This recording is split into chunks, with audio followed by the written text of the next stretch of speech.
नमस्कार मित्रों, मैं हूं doctor Harshad Soni, consultant surgical gastroenterologist and laparoscopic surgeon at Kaizen hospital, Ahmedabad.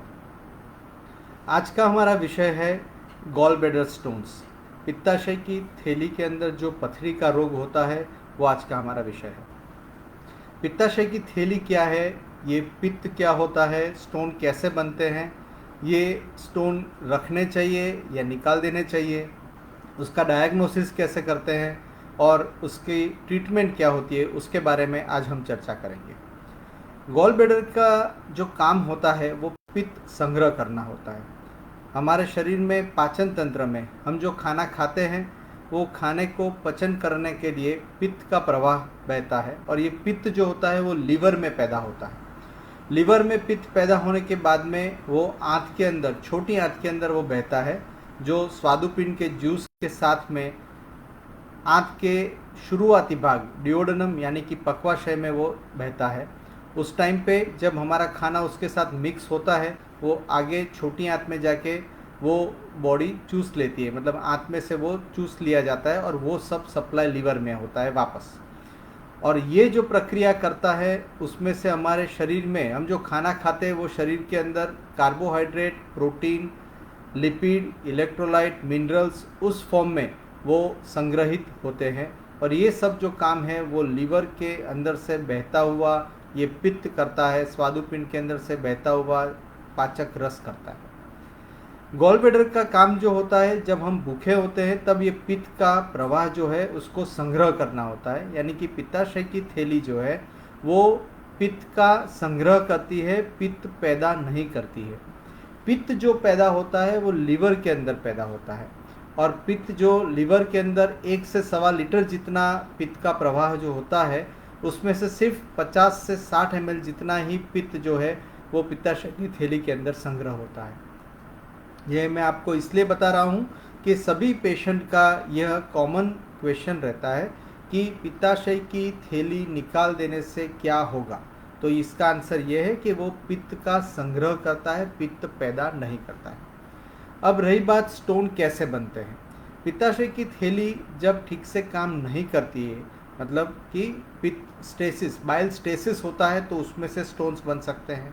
कुछ स्टोन जो होते हैं वो कोलेस्ट्रॉल स्टोन होते हैं, कुछ स्टोन होते हैं वो पिगमेंटेड स्टोन्स होते हैं, और कुछ स्टोन जो होते हैं वो इन्फेक्शन की वजह से स्टोन्स बनते हैं।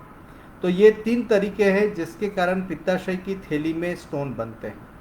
अब ये जो स्टोन है वो पित्ताशय की थैली के अंदर रहेंगे तब तक ज़्यादा नुकसान नहीं करते हैं, लेकिन वो जब उसके बाहरी भाग में, यानी कि वो वहाँ से पित्त की नली में आने का प्रयत्न करते हैं, तब वहाँ पे दर्द होता है। जब वो वहाँ पे फंस जाता है तो पित्ताशय की थैली में परु भर जाता है। अगर वो वहाँ से निकलकर पित्त की नली के अंदर आके फंसता है तो फिर जॉन्डिस या पीलिया हो जाता है, और वो जो सब ये जो स्टोन है वो बिल्कुल स्वादुपिंड की नली के पास आके अगर फंस जाता है तो जॉन्डिस भी होता है और पैंक्रेटाइटिस नाम की खतरनाक बीमारी होती है। इसलिए ये सब कॉम्प्लिकेशन नहीं हो उसके लिए करके गॉल ब्लैडर के स्टोन को निकलवा देना चाहिए। गॉल ब्लैडर के स्टोन जो है वो हमारे किस प्रकार के खान पान की वजह से ज़्यादा होता है, तो मैं आपको बताऊंगा कि जो लोग ओबेज होते हैं, जो फैटी पेशेंट होते हैं, फैटी लोग होते हैं, उनमें गॉल ब्लैडर स्टोन्स ज़्यादा होते हैं। फीमेल में गॉल ब्लैडर स्टोन होने के चांस ज़्यादा है। भारत की बात करूँ तो नॉर्थ इंडियन के ओरिजिन लोग होते हैं, उनमें गॉल ब्लैडर स्टोन होने की संभावना ज़्यादा होती है। जो लोग सैचुरेटेड फैटी एसिड यानी कि कुछ प्रकार का तेल जो है वो ज़्यादा मात्रा में कंज्यूम करते हैं तो उनमें गॉल ब्लैडर के स्टोन होने की संभावना बढ़ जाती है। जो लोग बार बार वायरल फीवर होता है उनमें गॉल ब्लैडर स्टोन बनने की संभावना बढ़ जाती है। जो लोग सडन वेट लॉस करते हैं कि भाई 1 महीने के अंदर 10 किलो वजन कम कर दिया, हफ्ते भर के अंदर 5 किलो वजन कम कर दिया, ऐसा जो करते हैं उनके अंदर भी स्टोन बनने की संभावना बढ़ जाती है। इसलिए गॉल ब्लैडर स्टोन इन लोगों में बहुत ज़्यादा होता है। कुछ खान पान की वजह से, मतलब कुछ ऐसा वनस्पति, कोई सब्जी, कोई फ्रूट ज़्यादा खाने से स्टोन नहीं बनते हैं, लेकिन ये सैचुरेटेड फैटी एसिड यानी सैचुरेटेड ऑयल यूज़ करने की वजह से गॉल ब्लैडर में स्टोन बनने की संभावना बढ़ती है। अब ये स्टोन है आपको पता कैसे चलेगा? ये करने के लिए कुछ डायग्नोसिस टेस्ट करने पड़ते हैं। डायग्नोस्टिक टेस्ट और सिंपल टेस्ट जो होता है वो है अल्ट्रासोनोग्राफी, यानी कि सोनोग्राफी, पेट के भाग की सोनोग्राफी, जो अगर हम भूखे पेट कराते हैं तो पित्ताशय की थैली में पथरी है या नहीं है वो पता चलता है। ये पथरी ढूंढने का सबसे आसान तरीका है और सबसे इफ़ेक्टिव तरीका भी यही है। इसके जब कॉम्प्लिकेशन होते हैं, जैसे जॉन्डिस होता है तो ब्लड में पता चलता है, तो लीवर फंक्शन टेस्ट करने से पता चलता है। जब उसमें इन्फेक्शन होता है, WBC काउंट बढ़ते हैं, तो हमको CBC टेस्ट कराने से WBC काउंट बढ़े हैं कि नहीं वो खून से पता चलता है। एक्सरे करने पर कुछ कोलेस्ट्रॉल के स्टोन के साथ कैल्शियम इकट्ठा होता है, तो कोलेस्ट्रॉल के स्टोन जो है वो एक्सरे में दिखते हैं। अदरवाइज ये जो स्टोन है वो अल्ट्रासोनोग्राफी में कॉमनली दिखते हैं। जब इसके कॉम्प्लिकेशन बढ़ते हैं तो CT स्कैन तक की ज़रूरत पड़ती है, तो CT स्कैन में भी काफ़ी टाइम स्टोन छूट जाते हैं, लेकिन कैल्शियम वाले स्टोन होते हैं, वो ही स्टोन CT स्कैन या एक्सरे में दिखते हैं। और अगर ये स्टोन पित्त की नली में फंस जाते हैं तो जॉन्डिस या पित्त की नली में कौन सी जगह पे फंसे वो जानने के लिए MRI टेस्ट करते हैं, जिसको MRCP बोलते हैं। वो MRCP टेस्ट करके हमको पित्ताशय की नली के अंदर स्टोन कहाँ फंसा है वो पता चलता है। तो ये हुआ इसका तरीका कि जिससे हमको पता चले कि गॉल ब्लैडर के स्टोन है या नहीं है तो कॉम्प्लिकेशन कर रहे हैं कि नहीं, और कॉम्प्लिकेशन कर रहे हैं तो कौन से प्रकार के कर रहे हैं, ये इस प्रकार की जांच से हमको पता चलता है। और बाकी जब हम रेगुलर अगर बॉडी हेल्थ चेकअप के लिए जाते हैं तब सोनोग्राफी होती है और उसमें इंसिडेंटली पता चलता है कि हमको गॉल ब्लैडर स्टोन है, या फिर कॉम्प्लिकेशन जब होता है, जॉन्डिस होता है, पेन होता है, तब हमको पता चलता है कि गॉल ब्लैडर में स्टोन है। अब अगर स्टोन डिटेक्ट हुआ है तो उसकी ट्रीटमेंट क्या है? गॉल ब्लैडर स्टोन का सबसे कॉमन ट्रीटमेंट है गॉल ब्लैडर को ऑपरेशन करके निकाल दिया जाए पथरी के साथ में, जिसको कोलिसिस्टेक्टोमी सर्जरी बोलते हैं। ये सर्जरी आज से 30 साल पहले सब ओपन पद्धति से होती थी, लेकिन लेप्रोस्कोपी डेवलप होने के बाद में पिछले 20 साल से ये ऑपरेशन स्टैंडर्डाइज गोल्ड स्टैंडर्ड यही है कि ये ऑपरेशन लेप्रोस्कोपिक पद्धति से किया जाए।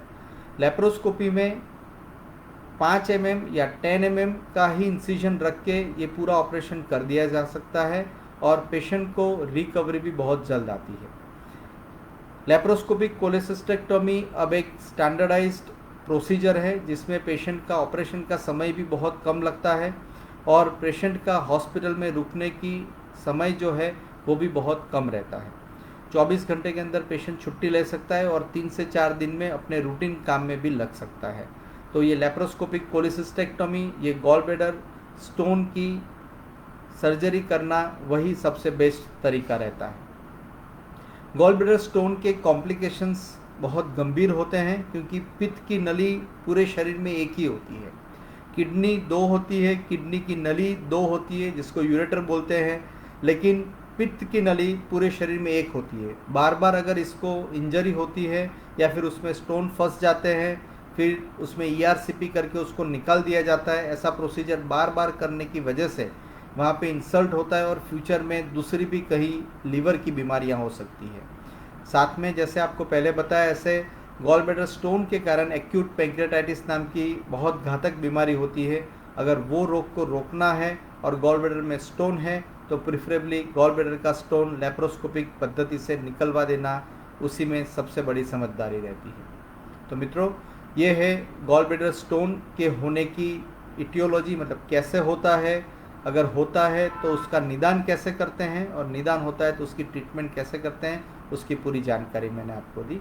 आपको इसके बारे में डिटेल में जानना है तो हमारी हॉस्पिटल की वेबसाइट पे भी इसकी इन्फॉर्मेशन आपको मिलेगी। धन्यवाद।